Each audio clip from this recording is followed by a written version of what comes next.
127 রানেই থেমে গেল বাংলাদেশের ইনিংস। আজকের ব্যাটিং দেখে মনে হচ্ছে বা বোলিং দেখে মনে হচ্ছে সব দায়িত্ব যেন সাইফ হাসানেরই। আর ম্যাচটাকে বাজে একটা অবস্থানে নিয়ে যাওয়ার জন্য সাইফুদ্দিন তার বাজে বোলিং ও বাজে ব্যাটিং 80%ই দায়ী। 169 রানের লক্ষ্যে খেলতে নেমে বাংলাদেশ দেখে শুনে বুঝে খেললে এই রান চেজ করা কোনো ব্যাপারই না। একমাত্র সাইফ হাসান ও পারভেজ হোসেন ইমন 2 অঙ্কের কোঠায় ছুতে পেরেছিলেন।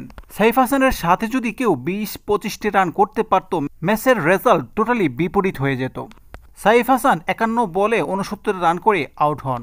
তামজিদ হাসান 1, তাওহিদ হৃদয় 10 বলে 7, শামীম হোসেন পাটোয়ারি 3 বলে 0, জাকের আলী অনিক 5 বলে 4, মোহাম্মদ সাইফুদ্দিন 7 বলে 4, রিশাদ হোসেন 3 বলে 2, তানজিম হাসান সাকিব 1 বলে 0।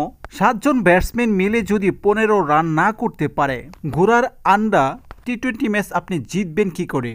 সাইফ হাসান 18 ওভার পর্যন্ত খেলেছেন, ট্রাই করেছেন একজন পার্টনারশিপের জন্য, কিন্তু কেউ তো দাঁড়াতেই পারছে না। ভারতের তো ক্যাচ মিসের মহড়াই দেখেছি আমরা। লাস্ট যে 2 ওভার বোলিং করেছে, ভালো ব্যাটসম্যান হলে 30-40 রান এমনিতেই আসতো। বাংলাদেশ টোটালি ফ্লপস, পুরোপুরি ব্যর্থ।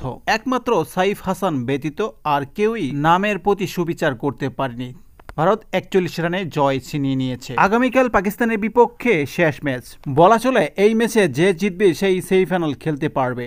দেখার বিষয় এখন কি হয়। ক্রিকেটের সব ধরনের খবর পেতে চ্যানেলটিকে সাবস্ক্রাইব করুন। আল্লাহ হাফেজ।